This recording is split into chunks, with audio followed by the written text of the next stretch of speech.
আসসালামু আলাইকুম, আমন্ত্রণ জানাচ্ছি মাই টিভি রাতের সংবাদে। আপনাদের সঙ্গে রয়েছে আমি কামরুন্নার আজাদ স্বপ্না। শুরুতেই সংবাদ শিরোনাম। বিআরটিসির বাসে শিক্ষার্থীদের হাফ ভাড়া 1 ডিসেম্বর থেকে জানালেন সড়ক পরিবহন মন্ত্রী। বেসরকারি বাসের ঘোষণা আসবে শনিবার। খালেদাকে স্লো পয়জনিং করলে বিএনপি করেছে অভিযোগ সেতুমন্ত্রীর। আবার কারাগারে পাঠানোর কথা ভাবা হবে, মন্তব্য তথ্যমন্ত্রীর। প্রতিহিংসার কারণে খালেদা জিয়াকে বিদেশে যেতে দিচ্ছে না সরকার, অভিযোগ মোশাররফের।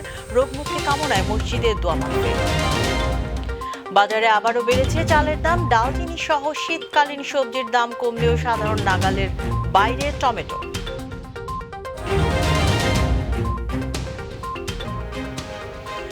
শুনছিলেন শিরোনাম। সংবাদে এছাড়াও থাকছে মাই টিভির শুক্রবারের বিশেষ আয়োজন বিনোদন বিশ্ব।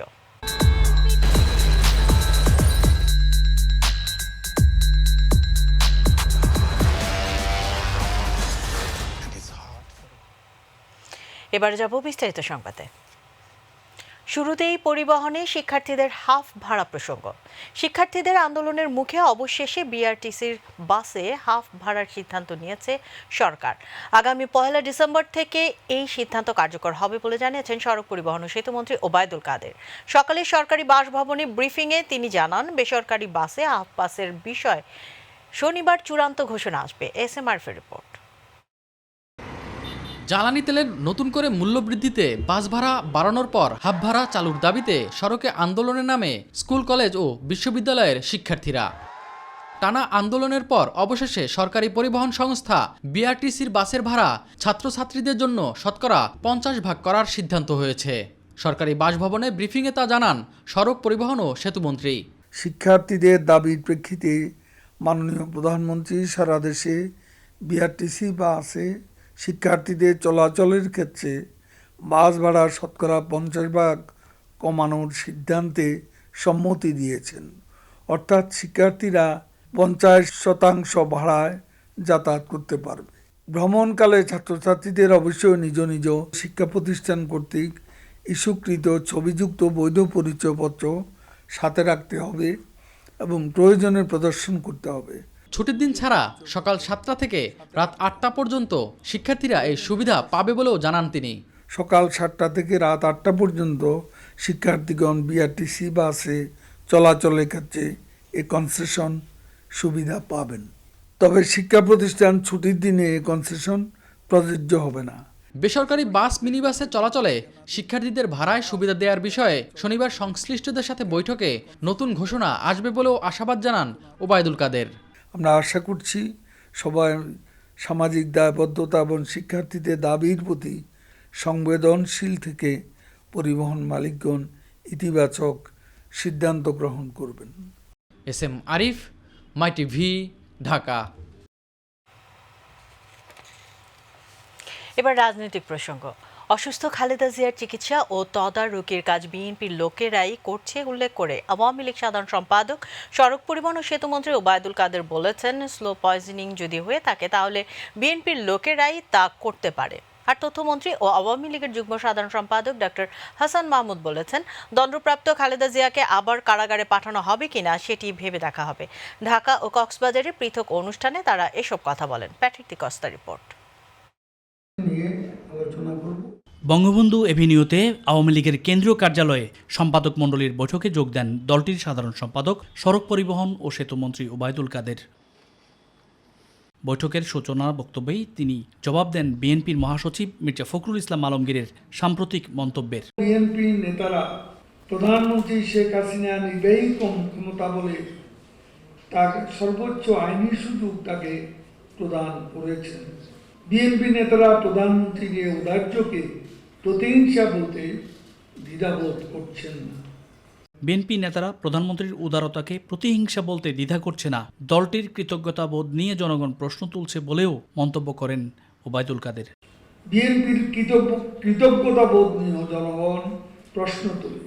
এদেশের রাজনীতিতে কারা প্রতিহিংসা পরায়ণতার জন্ম দিয়েছে জনগণ তা জানে। এদিকে কক্সবাজার বিমানবন্দরে সাংবাদিকদের সঙ্গে মত বিনিময় করেন তথ্য ও সম্প্রচার মন্ত্রী ডক্টর হাসান মাহমুদ। তিনি বলেন, খালেদা জিয়া একজন সাজাপ্রাপ্ত আসামি, তার প্রতি প্রধানমন্ত্রীর মহানুভবতা অনুধাবন করতে ব্যর্থ বিএনপি। এমন একজন প্রতিহিংসা পরায়ণ মানুষের জন্য মাননীয় প্রধানমন্ত্রী যে সহানুভূতি দেখিয়েছেন, যে সহমর্মিতা দেখিয়েছেন, এটা বিএনপি বুঝতে ব্যর্থ হয়েছে। তাই এখন আমাদের ভাবতে হবে তাকে আবার কারাগারে ফেরত পাঠানো হবে কিনা। প্যাট্রিক ডিকস্তা, মাই টিভি। খালেদা জিয়ার রোগ মুক্তির কামনায় সারা দেশে মসজিদে বাদ জুমা দোয়া মাহফিল হয়েছে। রাজধানীতে জাতীয় মসজিদ বায়তুল মোকাররমের দোয়া অনুষ্ঠানে বিএনপির স্থায়ী কমিটির সদস্য সহ নেতাকর্মী ও মুসল্লিরা অংশ নেন। পরে স্থায়ী কমিটির সদস্য ডক্টর খন্দকার মোশাররফ হোসেন জানান, বিদেশে নিয়ে খালেদা জিয়াকে উন্নত চিকিৎসার জন্য চিকিৎসকরা পরামর্শ দিলেও প্রতিহিংসার কারণে সরকার অনুমতি দিচ্ছে না। আরেক অনুষ্ঠানে স্থায়ী কমিটির সদস্য গয়েশ্বরচন্দ্র রায় বলেন, খালেদা জিয়ার চিকিৎসার দাবি চেয়ে সরকারের পতনের দাবি এখন মুখ্য হওয়া দরকার। মাহবুব সৈকতের রিপোর্ট। নানাবিধ জটিল রোগে আক্রান্ত দলীয় চেয়ারপারসন বেগম খালেদা জিয়ার রোগমুক্তি কামনায় সারা দেশে মসজিদে মসজিদে বাত জুমা দোয়া মাহফিলের কর্মসূচি পালন করে বিএনপি। রাজধানীতে জাতীয় মসজিদ বায়তুল মোকাররমে দোয়া অনুষ্ঠানে অংশ নেন দলের স্থায়ী কমিটির সদস্য সহ নেতাকর্মীরা।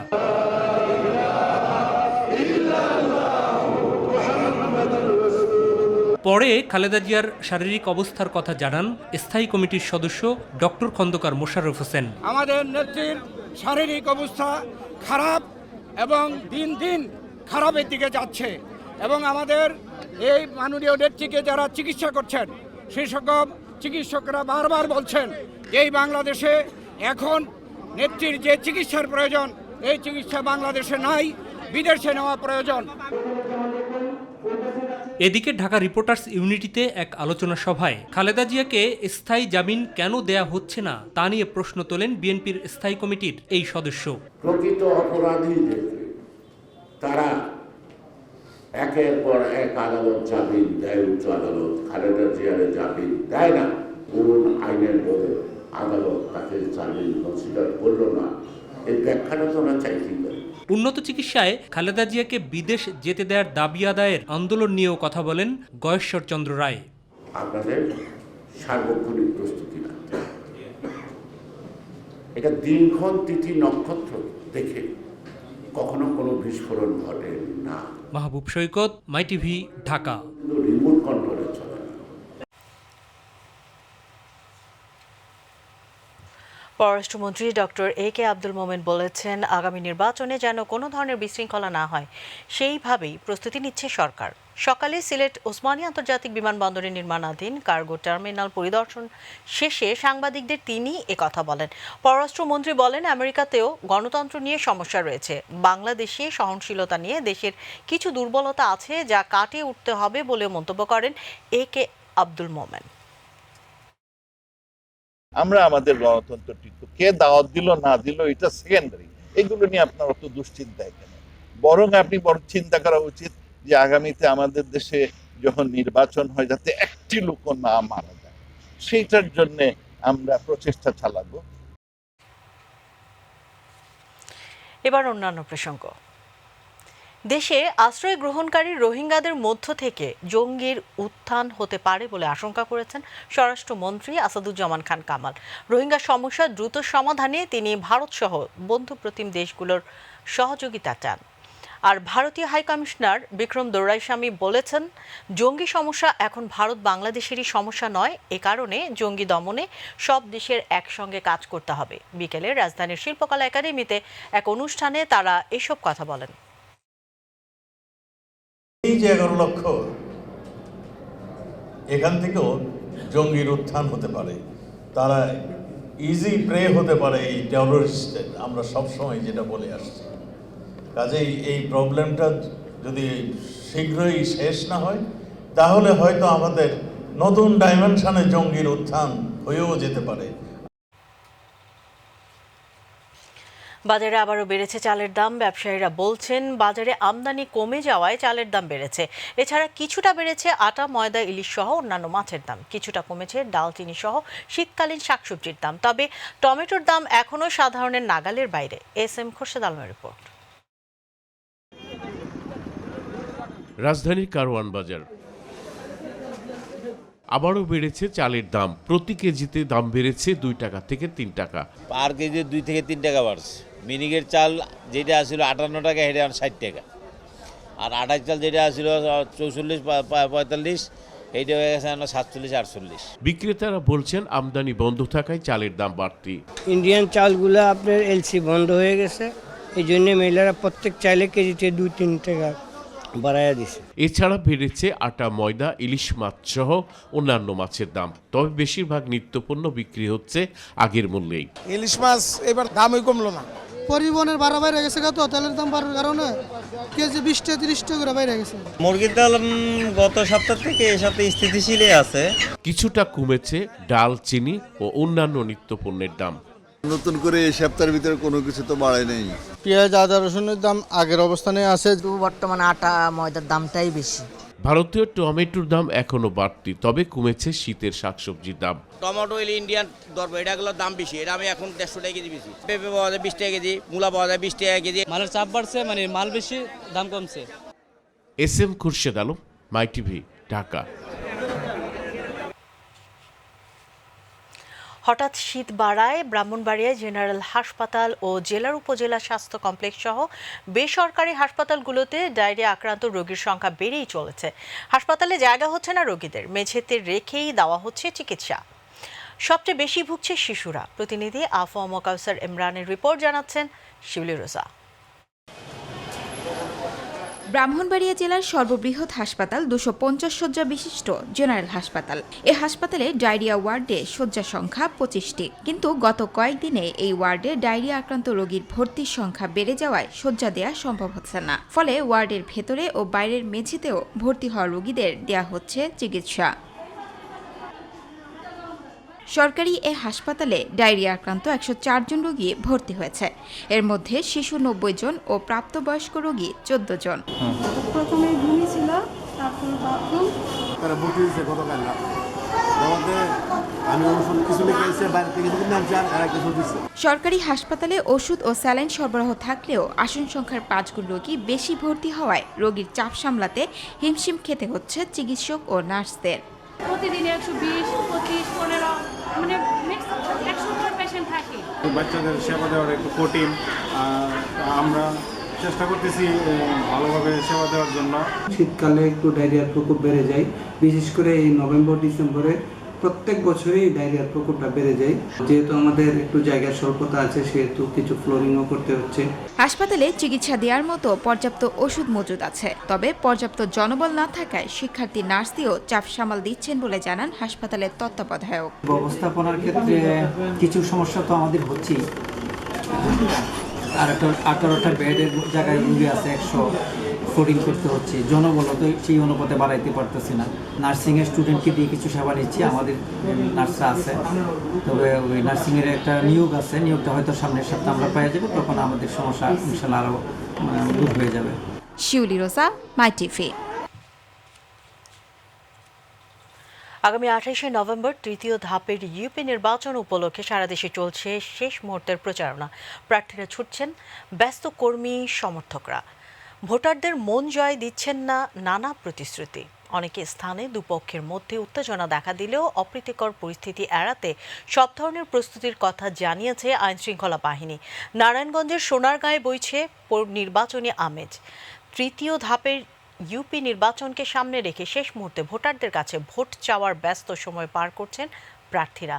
আর প্রার্থীদের চুলচেরা বিশ্লেষণে প্রতিনিয়তই চায়ের কাপে ঝড় তুলছেন সাধারণ ভোটাররা। অবাধ, সুষ্ঠু, নিরপেক্ষ নির্বাচনের সকল প্রস্তুতির কথা জানিয়েছেন নির্বাচন কমিশন।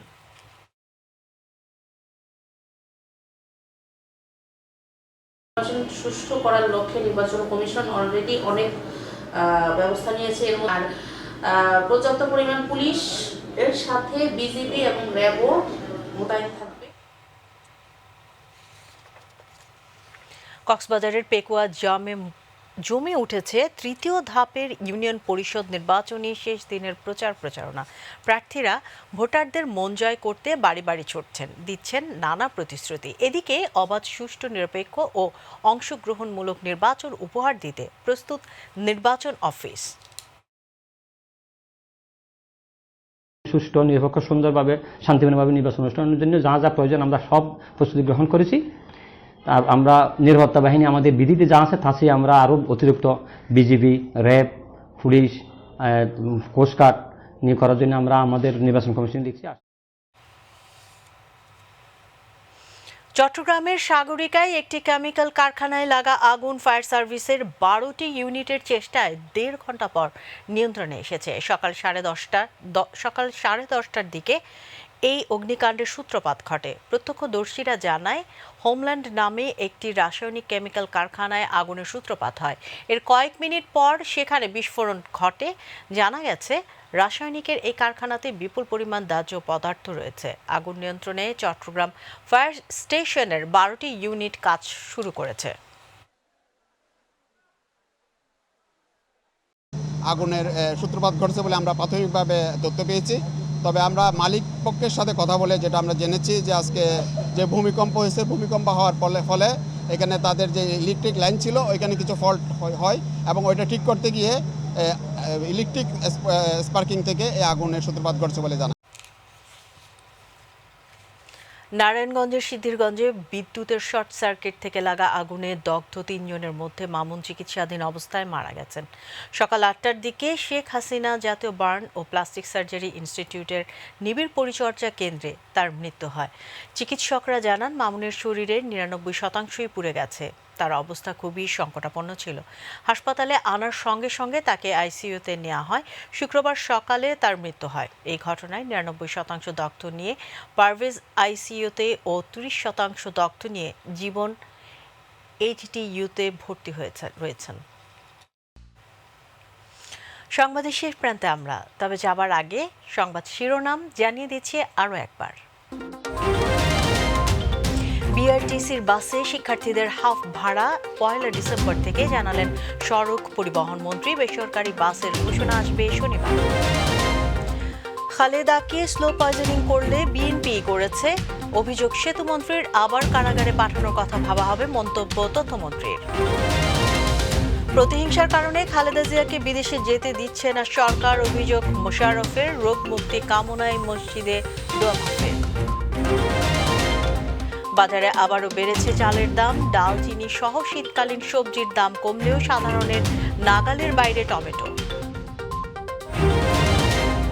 দক্ষিণ আফ্রিকায় শনাক্ত করোনা ভাইরাসের নতুন ধরন নিয়ে বিশ্বজুড়ে উদ্বেগ। 5 দেশে যুক্তরাজ্যের ভ্রমণে নিষেধাজ্ঞা জারি। লিটন মুশফিকের দক্ষতায় চট্টগ্রাম টেস্টের প্রথম দিনটা বাংলাদেশের। দিন শেষে টাইগারদের সংগ্রহ 4 উইকেটে 253 রান।